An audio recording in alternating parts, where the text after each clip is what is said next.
Aquarius Aquarius Aquarius, क्या हाल है दोस्तों आप लोगों का? क्या चल रहा है आजकल? आई नो बहुत कुछ चल रहा है और आप लोग बल्कि खुद भी नहीं हैंडल कर पा रहे क्या क्या चीज़ें चेंज हो रही हैं, क्या क्या चीज़ें माइंड में आ रही हैं। Mental stimulation and thoughts and downloads इतने ज़्यादा हैं कि वो ऐसा लग रहा है जैसे सर के ऊपर पहाड़ रखा हुआ है। दोस्तों, आप जानते हैं कि एक्वेरियस लोग जो हैं वो 11th house larger groups and organisations का हाउस भी है, ठीक है। लेकिन एक्वेरियस लोग किसी ऑर्गेनाइजेशन में या किसी ग्रुप में जब जाते हैं तो वहाँ बहुत बड़ी तब्दीली का बाइस बनते हैं। यानी उस ग्रुप में सबसे ज़्यादा जो डिफरेंस कहते हैं ना कि they make the most difference in that group. इस हिसाब से देखा जाए तो ग्रुप के सबसे फाल तो यही मेंबर हुए, बेशक सबसे ज़्यादा पार्टिसिपेट ना करें, लेकिन बज़ाहिर सबसे ज़्यादा पार्टिसिपेट ना कर रहे हो, लेकिन ये ग्रुप को बदलने का बाइस बनते हैं, रेवोल्यूशन का बाइस बनते हैं। लेकिन फिर उस ग्रुप में ठहरते क्यों नहीं? जब मेवा खाने का टाइम आता है, जब पर्क्स एंड प्रिविलेजेस लेने का टाइम आता है, तो एक्वेरियस लोग मूव क्यों कर जाते हैं? उनको रिकॉग्निशन नहीं चाहिए क्या? उनको वैलिडेशन नहीं चाहिए क्या? उनको पर्क्स एंड प्रिविलेजेस नहीं चाहिए क्या? तो दरअसल एक्वेरियस वहाँ ठहर ही नहीं पाते। वहाँ पे ठहरना बहुत मुश्किल होता है। क्या रीज़न है कि एक्वेरियस वहाँ पे ठहर नहीं पाते?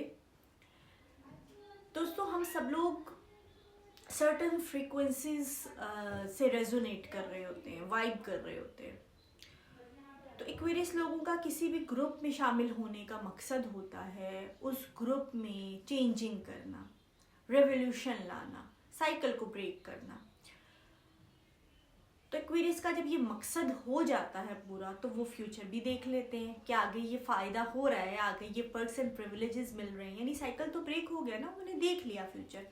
तो फिर वहाँ पे रुकने का फ़ायदा नहीं होता।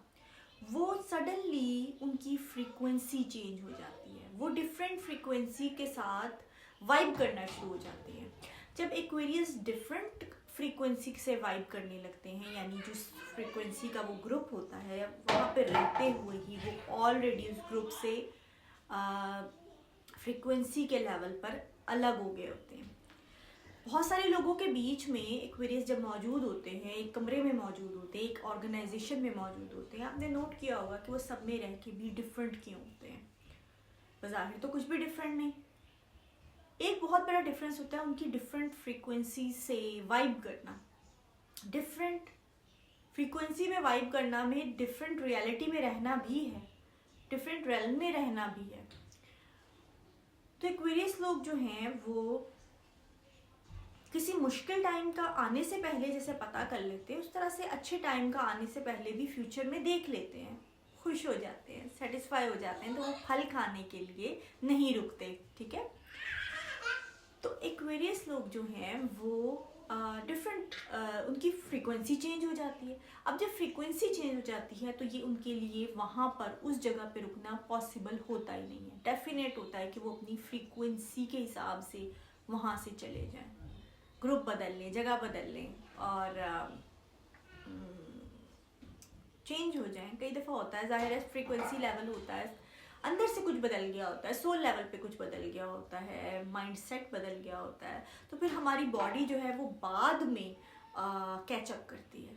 हमारी जो अपीयरेंस है वो बाद में कैचअप करती है, वो अंदर से चेंजिंग आ गई होती है। फिर सडनली एक्वेरियस का आहिस्ता आहिस्ता करके आउटलुक बदलना शुरू हो जाता है, उनका बात करने का स्टाइल बदलने लगता है, उनका जिन लोगों से वो रेजोनेट कर रहे होते हैं, डिफरेंट ग्रुप से, डिफरेंट तरह के फ्रेंड्स से, वो ग्रुप उनका जो पूरा हल्का होता है लोगों का, वो बदलना शुरू हो जाता है। वो पहले चेंजिंग अंदर आ गई होती है और फिर बाकी फॉलो अप हो रहा होता है, उसके साथ सारा कुछ कैचअप कर रहा होता है, पूरा उसका सिस्टम हमारा जो है एक्वेरियस लोगों का, तो वो सारा कुछ बाद में कैचअप करता है। ऐसी तेज़ी से फ्रीक्वेंसी के लेवल पे एक्वेरियस लोग बदल गए होते हैं, माइंडसेट उनका बदल गया होता है कि बाकी जो सारे उनको खुद भी समझ नहीं आती कि ये हुआ क्या है, और फिर वो उससे कैचअप कर रहे होते हैं। उनका जो उनका स्केड्यूल होता है, जो टाइम टेबल होता है सोने जागने का, उनके खाने पीने का, उनका वो सब कुछ बाद में बदलता रहता है, लेकिन पहले एक चेंजिंग तो आ चुकी होती है अंदर से। ठीक है, तो दोस्तों ये थी कुछ बातें एक्वेरियस लोगों के लिए कि इस वक्त आपकी फ्रीक्वेंसी बदल गई है दोस्तों, और आप लोगों को खुद भी नहीं समझ आ रहा कि ये क्या हो गया, कैसे बदल गए और सब कुछ कैचअप कर रहा है आपकी, जो सारा आपकी अपीयरेंस है, आपका टाइम टेबल है, आपका खाना पीना है, आपके लोगों के साथ बातचीत है, आपका रहन सहन है, आपके फ्रेंड का ग्रुप है, वो दोस्तों फॉलो अप कर रहा है आहिस्ता आहिस्ता करके इस चेंजिंग से। ठीक है, खैर अचानक आप जो अंदर से चेंजिंग आई है फ्रीक्वेंसी लेवल पे, उसकी बहुत पुरानी हिस्ट्री है। आहिस्ता आहिस्ता करके आप डाटा जमा करते रहे, and then you like okay enough is enough, और यहाँ पे ठहरना पॉसिबल नहीं है, अब ये चेंजिंग आ गई है। ठीक है, तो वो बज़ाहिर तो चेंज तो एकदम हुआ है, लेकिन बहुत टाइम आप डाटा कलेक्ट करते रहे हो एक्सपीरियंस से, नॉलेज से, सब चीज़ों से, तो फिर जाके आपकी ये चेंजिंग आई है। सोल लेवल पे चेंजिंग तो ऐसे ही आती है, अगर आप किसी चीज़ पे अनफ श्योर ही नहीं हो तो फिर सोल लेवल पे चेंजिंग तो नहीं आती, फिर तो आपको कन्फ्यूजन होता है, कन्फ्यूजन रहता है। तो आप लोगों को अपने ग्रुप मेंबर्स और अपनी फैमिली और फ्रेंड्स के साथ भी आपको समटाइम फील होता है, ऐसे इम्पोस्टर सिंड्रोम टाइप फील होता है कि मैं इनको कैसे समझाऊं, कि ऐसा भी होता है, कोई फ्रीक्वेंसी लेवल पे भी बदलता है, माइंडसेट चेंज हुआ, क्यों हुआ, इन्होंने क्या सहा क्या नहीं, वो सारा कुछ बताना भी पॉसिबल नहीं होता, क्योंकि एक्वेरियस की बातें एक्वेरियस ही जाने, तो वो बाकी लोगों को समझाना पॉसिबल नहीं होता। तो इसलिए फील होता है कि क्या कहें, कभी तो ये चुप ही रह जाते हैं, समझाते ही नहीं हैं। उससे भी इनको लगता है कि यार फील होता है कि अच्छा शायद हमने दूसरे हमारे बारे में सोच रहे हैं कि हमने बिट्रे किया, या इनको बहुत हर्ट फील होता है, जाहिर है। लेकिन बहुत टाइम तक रुक के ये सोचना भी पॉसिबल नहीं कि लोग क्या सोचेंगे हमारे बारे में, क्योंकि ये तो मिशन पे है ना, इन्होंने आगे बढ़ना है, आगे अब नई फ्रीक्वेंसीज में इन्होंने मूव करना है, उन फ्रीक्वेंसीज को फील करना है। तो दोस्तों ये टाइम इस तरह का चल रहा है कि आपको दुख है इस बात का, ग्रीफ है कि जगह बदलने का दुख है, फ्रीक्वेंसी बदलने का दुख है, माइंड सेट बदलने का इसलिए दुख है कि कुछ जो साथ वाबस्ता लोग हैं वो आप अब जानते हैं कि वो समझ नहीं पाएंगे, तो इस बात का दुख है कि वो समझेंगे नहीं, और कुछ ना कुछ उनके साथ जो एक डोरी बंधी हुई थी वो कहीं टूट जाएगी। ये नहीं कि आप कता ताल्लुकी होगी या लोगों से मिलना जुलना छोड़ देंगे, लेकिन जो चीज़ें अंडरस्टैंडिंग के साथ हो रही होती है ना, उनमें एक ख़ास तरह की एक डोरी बन जाती है, एक रिलेशन बन जाता है। जब वो अंडरस्टैंडिंग टूट जाती है ना, तो बेशक दो लोग साथ ही रहते हो, जो वो अंडरस्टैंडिंग का जो एक ताल्लुक होता है ना, वो टूट जाता है। तो एक्वेरियस को फिर ये भी फेस करना पड़ता है कि लोग इनकी जो भी चेंजिंग आ रही है इनमें, और इनकी बातचीत और इनका जो नया माइंड सेट है उसको लोग अंडरस्टैंड नहीं करेंगे, और अपने ऊपर प्रेशर भी डालते हैं बहुत ज़्यादा इस बात का कि मैं किन अल्फाज में समझाऊँ, किस तरह से समझाऊँ। लेकिन बहुत ज़्यादा हर चीज़ समझाना पॉसिबल नहीं होता, कुछ चीज़ें जो फ्यूचर की हैं वो आगे चल के समझ आती हैं। अब एक्वेरियस जहाँ पर कुछ इजादात करने की बात है, या कोई इन्होंने इन्वेंशन की, या कोई डिस्कवरी की, या कोई बहुत बड़े लेवल पे एक्वेरियस ने कोई चीज़ साइंटिफिक तरह से कोई चीज़ उन्होंने मालूम की, तो वो आने वाले वक्त में ज़ाहिर है प्रूव हो जाती है, किताबों में आ जाती है, उनको रिकॉग्निशन मिल जाती है। लेकिन एक्वेरियस जैसे कोई हाउसवाइफ है, या कोई इंट्रोवर्ट है, या एक आम हर कोई साइंटिस्ट तो नहीं है, हर कोई इन्वेंटर तो नहीं है ना, हर कोई म्यूजिशियन तो नहीं है, तो वो एक छोटे हर लेवल पे एक्वेरियस अपने काम, अपने जो उनके मिशंस होते हैं वो कर रहे होते हैं। फैमिली लेवल पे भी ये साइकिल ब्रेकर होते हैं, और एक्वेरियस शायद जो अपने बचपन के दौर में जो मिलेनियल्स हैं एक्वेरियस, वो कहते होंगे कि बच्चों को पेरेंट्स से मिस्टेक हो तो पेरेंट्स को सॉरी बोलना चाहिए। उस टाइम तो कॉन्सेप्ट ही नहीं था, हम सोच भी नहीं सकते थे कि पेरेंट और सॉरी बोले, बहुत सारी जो वुंड्स हैं, बहुत सारी जो ट्रोमाज हैं, जो थेरेपिस्ट के पास, अब जो इतना ज़्यादा थेरेपिस्ट के पास लोग जा रहे हैं, थेरेपी करवा रहे हैं और सारा कुछ, वो सारा कुछ होता ही ना सिर्फ एक लफ्ज़ जो बहुत गहरा लफ्ज़ है और बहुत ही मरहम रखने वाला लफ्ज़ है, वो है सॉरी। तो पेरेंट्स का तो सवाल ही पैदा नहीं होता। अब एक्वेरियस क्योंकि इमोशंस पे बात करना चाहते हो, ये इमोशंस को डायसेक्ट करते हैं और इमोशंस को एनालाइज करते हैं, तो एक्वेरियस बच्चे इमोशंस पे बात करना चाहते थे और चाहते थे कि इनको एक इमोशनल बीइंग समझा जाए, they have feelings, they have emotions, और उनको रिस्पेक्ट मिलनी चाहिए एज ए ह्यूमन बीइंग और सारा कुछ। और वो पिछले मिलेनियल्स और उससे पहले की जनरेशन्स में तो ये चीज़ें थी नहीं। अब वो बच्चे जो उस टाइम मिलेनियल्स अपने बचपन में बात करते थे, अब वो हो रहा बड़ा नॉर्मल है, लेकिन उस टाइम इन्होंने ऐसा सोचा, तो सोचा क्यों? जब बाकी बहन भाई आराम से खाना खा के सो रहे हैं, मार खा के सो रहे हैं, शिकायत नहीं करे, एक्वेरियस क्यों कर रहा है? एक्वेरियस क्या चाह रहा है? वो क्यों रिबेल कर रहा है? एक्वेरियस फ्यूचर देख रहा था, एक्वेरियस फ्यूचर ला रहा था, एक्वेरियस ने वो बीज रख दिया था फैमिली में। अब वो चीज़ें नॉर्मल है।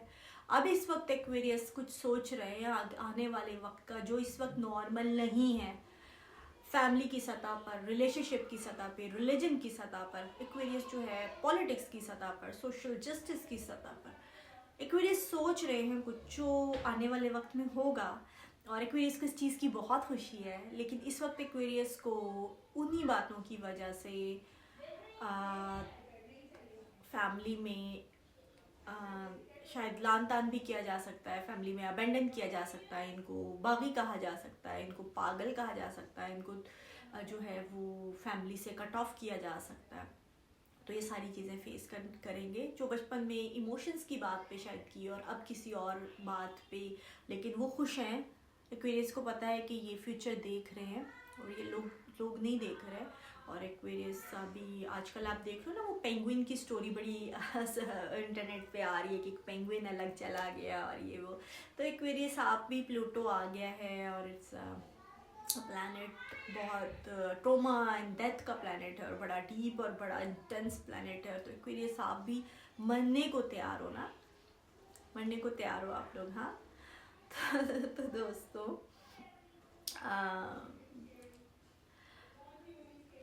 तो ये है एक्वेरियस का इस तरह का टाइम। दोस्तों एक और चीज़ मैं सोच रही थी कि अभी पाकिस्तान में कितने टाइम के बाद लाहौर में दोबारा बसंत मनाई जाएगी, जो जैसे मकर संक्रांति होता है या वो जो उसमें काइट फ्लाइंग की जाती है, तो वो काफ़ी टाइम के बाद पाकिस्तान में रिवाइव हो रहा है। तो अभी मैंने एक वीडियो भी बनाई थी जुपिटर इन पुनर्वासुकी की चीज़ें रिवाइव हो रही हैं। तो वो भी एक रिवाइव जो है वो मेरे जहन में कल आ रहा था कि अब एक्वेरियस में यानी 11th हाउस में जब इतने सारे प्लैनेट आ रहे हैं तो वहाँ पे खूबसूरती भी है वीनस की, और मरकरी के जो है वो हैंड आई कोऑर्डिनेशन और हाथों से जो स्किल्स होते हैं हमारे वो भी हैं। और इतने प्लैनेट्स हैं 11th हाउस में जो कि एयर का हाउस है, एयर एलिमेंट का हाउस है। तो एक्वेरियस में तो फिर जाहिर है गुड़ियाँ पतंगे तो उड़ेंगी और बसंत का रिवाइव भी होगा। फिर ये देखिए कि मकर संक्रांति, जो मकर यानी कैप्रिकॉर्न और एक्वेरियस के बीच का होता है, यानी कि कैप्रिकॉर्न से एक्वेरियस की तरफ जा रहे होते हैं। तो तब ये काइट फ्लाइंग फेस्टिवल या बसंत हम लोग कहते हैं पाकिस्तान में। तो देखा जाए तो एक अर्थ एलिमेंट से चीज़ एयर एलिमेंट में जा रही है, तो गुड़ियाँ जो उड़ाने का जो सारा होता है वो भी देखा जाए।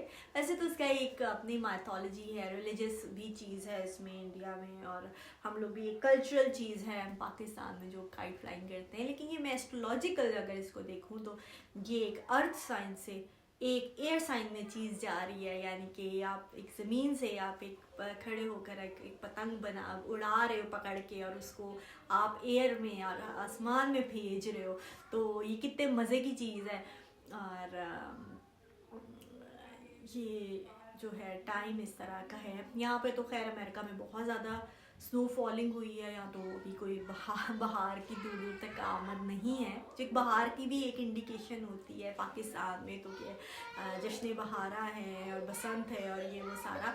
तो यहाँ पे तो खैर बहुत, अमेरिका में तो भी जो है स्टॉर्म आया हुआ है, स्नो स्टॉर्म, और बहुत सर्दी है, लेकिन अल्हम्दुलिल्लाह अच्छा है, स्नो देख के भी अच्छा फील हो रहा है, अल्लाह का शुक्र है। सब अल्लाह ताला सबको हिफ्ज़ व अमान में रखें। तो चलें दोस्तों, नेक्स्ट किसी वीडियो के साथ आपकी खिदमत में हाजिर होंगी, तब तक के लिए अल्लाह हाफिज़।